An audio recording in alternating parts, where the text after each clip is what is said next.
Okay, today we are talking about counterflow water cooling towers.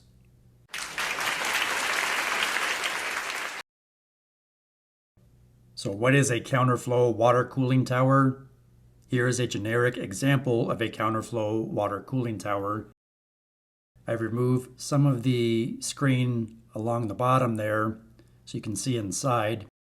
So basically it's a tower that has a basin of water at the bottom of it and fill media in the middle and some spray nozzles or sprinkler heads on top and a fan that pulls ambient outside air in through the screen, up through the center of the cooling tower, and out the top where you see the fan blades. So the purpose of a water cooling tower, as its name implies, is to cool water, but you're removing heat. So in this simple example, you have your end user equipment that generates some sort of heat, and there is a circulation pump that circulates water in and out of that end user equipment and then sends it to this heat exchanger. Inside that heat exchanger, you exchange that heat energy with that warm water from your end users with the cold water coming in from your cooling tower. There's a separate pump that circulates the water from the cooling tower into that heat exchanger and then back to the cooling tower. So the two different bodies of water never touch or blend. They're completely separated. But you're absorbing that heat energy again from your end user equipment in the heat exchanger and then discharging it at the water cooling tower. So this example, you have a chiller with a water-cooled condenser, and same idea. There's a pump that circulates the water. There's a compressor that circulates the refrigerant. And then you have a separate pump that circulates the cooling tower water to that water-cooled condenser to absorb that heat energy and dissipate it or discharge it at the cooling tower. Obviously, it's exchanging heat energy from the water to the ambient air, and the fan blows it out the top of the cooling tower. Cooling towers come in different shapes and sizes depending on your application. And like in this example, this is used for comfort cooling in a commercial office building. So that compressor on the chiller chills the water down and provides chilled water to fan coil units in a commercial office building. Here's a top view of the water cooling tower. You can see the fan and the hot water coming in, represented with red piping there. And then you got your sprinkler that slowly spins around and sprays that hot water down through the fill media. Here's a cutaway view where you can clearly see the nozzles of the sprinkler heads. The fill media, in this case, made out of PVC. Fill media can also be made out of other materials. And it drips down into the basin. You can see you have a ball float there on the fresh water makeup valve. There's a drain. And then there's also of course, the outlet, cold water going out to your heat exchanger to absorb more of that heat energy. And again, the cycle just repeats itself over and over again. So important maintenance things to note about a water cooling tower. You want to monitor and maintain the water quality, especially if you have hard water. You don't want hard water to develop inside the water cooling tower or inside your heat exchanger. That reduces efficiency and can cause problems.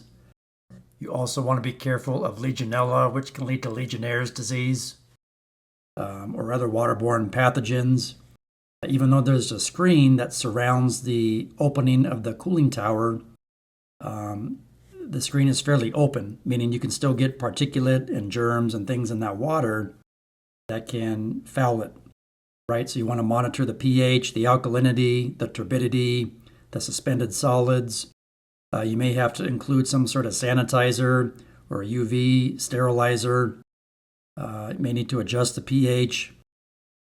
And then if you live in a climate that gets below freezing in the wintertime, you want to think about winterizing your water cooling tower if you don't need it in the wintertime, where you drain it, empty it out dry. If you need to use the water cooling tower in the wintertime, then you might need to think about adding some environmentally friendly antifreeze that is designed specifically for water cooling towers And the antifreeze product that you choose will have directions as to how much you dilute, water and the ratio from water to antifreeze. And you may need to even wrap your piping with heat tape, or wrap the cooling tower with like an electric insulating jacket or blanket. In the wintertime, if it gets below freezing where you operate your cooling tower, make sure you inspect the motor on the fan. Make sure, grease the bearings, change the belts when they get cracked or damaged if it's belt driven. Make sure you have the proper water level. Adjust that ball float so the fresh water coming in doesn't fill it up too high, even though there is an overflow. And make sure the screen doesn't get plugged with debris or leaves or trash, because that, again, will restrict airflow and restrict how well your cooling tower can operate. And then you also want to incorporate an inline strainer, like a basket strainer, to catch debris and particulate that you want to filter out of the water. And if you have a system that can't shut down to clean out that strainer, you can install a duplex strainer with the 3-way ball valve on top. And basically the way those work is you have water flowing through one of the baskets. When you want to clean that basket, you turn the ball valve in the opposite direction. The water then flows through the second basket strainer, and you can clean one strainer while the other one operates. I hope this information helps you. I want to tell you right quick about a practical facilities maintenance handbook. This is great for the facilities professional. It has common facilities documents, signage, tags, and a wealth of reference and resource material. So this would be a great training aid for yourself or for your technicians.